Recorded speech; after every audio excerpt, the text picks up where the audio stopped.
Bonjour et bienvenue sur Écolo Bio Nature, je suis Isabelle Brunet et mon but est de vous aider à augmenter votre autonomie alimentaire. Alors une année un peu compliquée au niveau du jardin, le potager a très soif, le sol est vraiment sec. Il ne pleut pratiquement pas et lorsqu'il pleut ce sont que quelques gouttes, un peu de crachin et c'est très difficile au niveau du jardin. Alors on va voir un peu ensemble les différentes ratés, ce qu'on peut encore refaire et puis bon, ce qui marche bien quand même.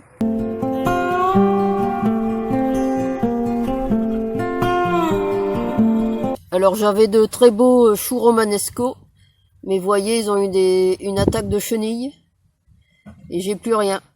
Il m'en reste un malheureux là. Tout le reste a été mangé. Celui-ci peut-être est récupérable, mais c'est pas sûr. Tout a été mangé par les pierrides. Alors ici j'avais repiqué des choux kale et il m'en reste qu'un qui a carrément brûlé. Je ne sais pas comment ça se fait. Les autres ont disparu, mangés par les escargots ou les limaces, et celui-ci est brûlé. Heureusement qu'au niveau des courges ici et des poires de terre, ça se passe bien.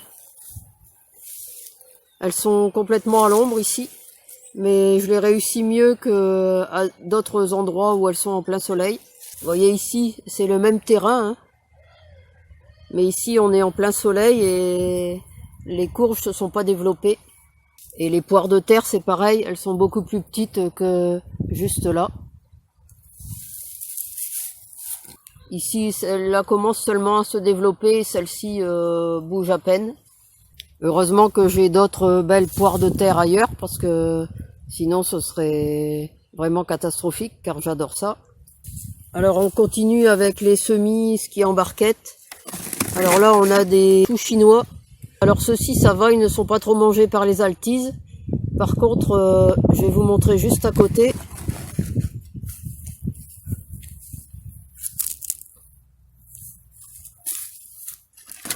Vous voyez, on est juste à côté et ceux-là ont été beaucoup plus mangés et en plus de mal à repartir. Alors les salades, je viens de les repiquer en godet, mais je trouve qu'il n'y en a pas énormément par rapport à ce que j'avais semé, donc je viens d'en ressemer. Il y a encore quelques salades ici. Mais évidemment, ça n'est pas suffisant pour l'hiver. Donc je viens de remettre là du pain de sucre et de la croissonnette marocaine. Vous voyez, quand ça marche pas bien, eh bien on peut encore refaire. Même chose ici. J'avais mis des choux pour l'hiver, du chou fourragé, du chou molier. J'avais aussi du chou rouge et puis du chou Filderkrop et du chou rave. Bon, c'était à peu près bien sorti. Malheureusement, j'ai eu aussi des attaques de pierrides et même d'escargots d'ailleurs. Donc j'ai plus rien du tout. Ou quasiment, j'avais quasiment plus rien. J'ai préféré, vu l'état, tout enlever et tout recommencer. Alors au niveau des choux moliers, du chou fourragé et du chou rave, et puis le Filderkrop, je l'ai un peu oublié. Je vais le refaire dans les prochains jours. Parce que c'est pareil au niveau des choux cabus, j'ai pas énorme cette année, ils se développent pas. Alors en ce qui concerne les haricots, je vous ai déjà montré hein, dans d'autres vidéos, tout ce qui est haricots nains, ça marche bien. Par contre, vous voyez, ils sont pas mal. Par contre, tout ce qui est haricots à rame, c'est la galère. Alors que ce soit les haricots à rame au pied des mille-pas, alors d'ailleurs le maïs lui est resté tout petit, mais les haricots, il y en a pas énormément. J'en ai ressemé plusieurs fois et j'ai que quelques haricots de ci, de là. Vous voyez, et ils ont du mal à grimper parce que le maïs n'est pas assez grand pour les faire grimper correctement. Alors on pourrait dire que là c'est parce qu'ils sont trop à l'ombre, mais j'ai le même problème avec mes autres mille-pas. J'ai dû refaire plusieurs fois les haricots et ça sort à peine. Et j'ai le même problème avec les haricots à rame sur mes structures hautes. Je vais vous montrer ça. Vous voyez, ça démarre toujours pas, les haricots à rame. Alors j'en ai ressemé, mais il n'y a rien de sorti. Heureusement qu'on n'est pas des férus de haricots. J'en avais mis, c'était surtout pour la famille plus qu'autre chose. Nous, on préfère les haricots secs. Et là, ça se passe bien. Que ce soit ceux-là ou ou les haricots polonais devant, ça se passe très bien, heureusement. Alors les choux par ici, ça va à peu près. Par contre, j'ai des endroits où ils sont vraiment fort attaqués. Alors les betteraves, c'est pas tellement dû à la sécheresse, quoique le premier semis que j'avais fait ici n'était pas sorti. J'avais refait un semis en plaque alvéolée que j'avais repiqué, qui était pas mal et que j'avais repiqué. Et là, c'est un chat qui est venu gratter, donc il n'y a plus rien, quasiment. Ouais, il reste 2 betteraves ici.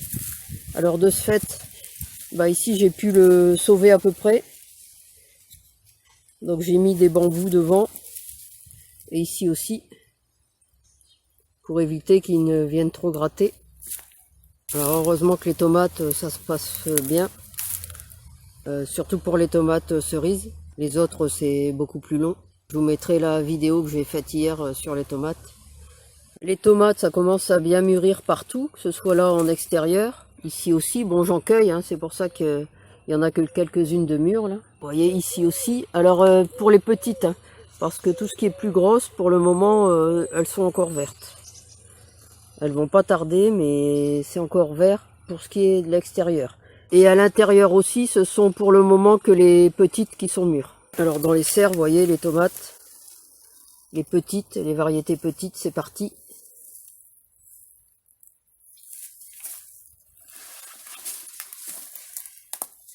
Vous voyez ici aussi. Et par contre, les grosses à côté, c'est plus long. Alors là en face, ça commence pour les grosses. Elles commencent à mûrir. Ici un petit peu aussi, la jaune commence à venir. Vous voyez encore ici, alors beaucoup de tomates cerises. Parce que j'aime bien les petites tomates, les tomates cerises. Parce que ça se congèle facilement, ça se déshydrate très facilement aussi. Ah, la première corne des Andes là qui arrive. On va pouvoir faire une cueillette pour ce midi. Alors vous voyez, celles-ci sont en extérieur, mais ça mûrit également.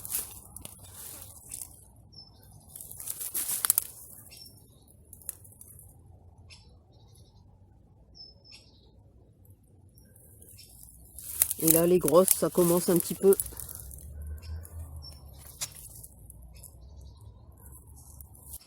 Donc vous voyez ici aussi. Et les grosses sont un peu plus en retard, mais enfin, comme vous avez vu, il y en a quelques-unes qui commencent à mûrir. Donc là, aujourd'hui, on est mardi. Alors pour une fois, je pense à filmer avant de cueillir. Parce que je vous ai pas filmé tellement de concombres, parce qu'à chaque fois j'oublie, j'y pense une fois que je les ai cueillis, que j'aurais dû filmer. Donc là, avant de cueillir des tomates, pendant que j'y pense, je filme, mais d'ici dimanche, quand je mettrai la vidéo, j'en aurai certainement récolté des grosses qui seront mûres. Alors là encore des petites, une variété champagne qui est excellente. J'en ai déjà mangé, et vous voyez, il y en a encore en dessous là. Elle est vraiment excellente. Alors, puisqu'on parlait concombre.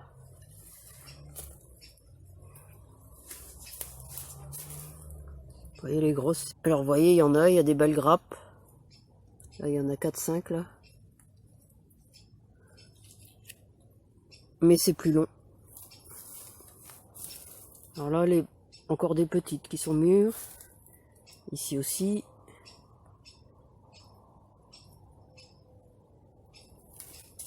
Alors un concombre blanc en formation.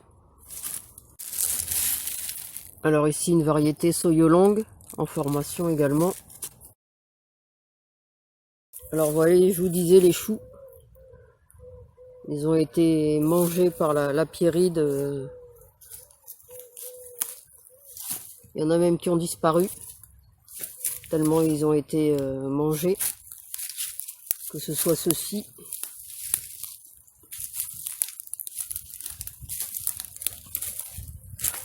Ou ceux-là. Alors ça m'embête un peu parce que tout ça c'était des choux cabus. Donc c'est pour ça que je refais pas mal de salades. Pour remplacer tout ce qui est choux cabus que je n'aurai pas pour cet hiver. Heureusement j'aurai quand même des choux-feuilles. Mais bon, c'est vrai que les choux cabus, j'aime bien les manger en salade. Vous voyez comme ils ont été attaqués. Encore là-bas aussi. Comme j'aime bien les manger à la vinaigrette en salade. Et eh bien je refais de la salade à la place. Et puis pour les choux que je vais manger chauds, il y a tous les choux-feuilles. Donc là ça va, ça pourra remplacer. Les courgettes sont en pleine production. Ici on a de la courgette verte classique.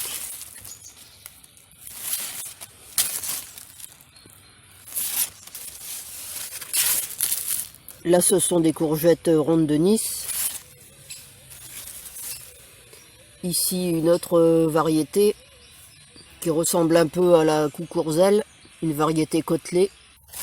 Ici c'est une variété coutor. Et ici ce sont des blanches d'Italie. Avec encore une petite ici. Et là encore une variété côtelée, comme celle qu'on a vue précédemment. Et là en préparation on a des courgettes rondes de Nice, mais une variété jaune. Alors les pâtissons, hein, toujours en train de grossir. Alors pour rappel, on peut les manger dès maintenant en frais ou attendre et puis les cueillir lorsque le pédoncule est sec. Et là ils pourront se garder 2 à 3 mois, pas tellement beaucoup plus, mais en frais ça ressemble à la courgette. Alors dans cette zone-ci, cette année, il n'y a pas grand-chose qui a bien fonctionné. Les courgettes, ça a été compliqué. J'avais laissé plus de menthe et de bourrache pour leur permettre d'être un peu à l'ombre et les laisser pousser tranquillement. Mais en fait, ça a dû pomper le peu d'eau qu'on a eu. Donc elles sont beaucoup plus tristes que les courgettes de l'autre côté. Et les tomates dans cette zone-ci sont les moins belles de toutes mes tomates. Heureusement, les choux raves, ça marche très bien cette année. Alors les blancs sont un peu plus longs à faire la boule, mais ça arrive. Et là encore une zone de pommes de terre qui est pas mal. Il y a de la betterave, il y a des blettes, tout ça, ça se passe bien. Alors la mare, c'est une horreur. Hein. Il n'y a plus d'eau. Là c'est la vase du fond avec un tout petit peu d'eau, mais c'est une catastrophe. Les fleurs ne souffrent pas trop de la sécheresse. Les dahlias sont magnifiques. Alors vous me direz, ça se mange pas? Eh bien si, on peut manger les pétales de dahlia. Donc bon, évidemment vous n'allez pas en faire un repas, mais ça peut agrémenter un peu comme une plante aromatique en fait, vos assiettes. Bon, les pommes de terre, ça se passe pas mal. Mais par manque d'eau, j'ai peur qu'il n'y ait pas grand chose en dessous. Donc ça va être la surprise des prochains jours, puisque je vais venir récolter ici. Et je sais pas, je vais voir si je peux remettre un peu de navet, genre navet marteau, qui est un navet un peu de toute saison. Ou commencer déjà certains radis d'hiver, ou je vais voir. Donc vous voyez, même en étant un jardinier expérimenté, avec beaucoup d'années de jardinage derrière soi, eh bien on ne peut pas toujours tout réussir. On est aussi tributaire du temps, et là cette année du manque d'eau. Et puis en fait, en multipliant les espèces et les variétés au sein des espèces, eh bien on arrive toujours à s'en sortir malgré tout et à pouvoir se nourrir avec son potager, puisque moi je suis autonome en fruits et légumes pour toute l'année depuis maintenant une bonne quinzaine d'années. Et malgré les temps parfois difficiles comme cette année, eh bien j'arrive toujours à m'en sortir quand même. Évidemment, on aura peut-être un peu moins de foie, il y aura des espèces que l'on aura moins, certaines variétés que l'on n'aura pas du tout, mais il y aura toujours autre chose pour remplacer. Et puis Cathy a suffisamment d'inventivité pour nous concocter de bons petits plats avec ce qu'il y aura de disponible.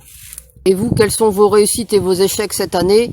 Souffrez-vous aussi du manque de pluie ou en avez-vous trop dans votre région? N'hésitez pas à me l'indiquer dans vos commentaires. N'hésitez pas à partager cette vidéo dans vos réseaux. Ça pourra peut-être monter le moral à des jardiniers débutants qui cette année ont une année difficile. Et puis comme d'habitude, vous pouvez retrouver de nombreux conseils et astuces sur le jardinage bio et la permaculture sur mon blog www.ecolo-bio-nature.com et dans mes livres. À bientôt!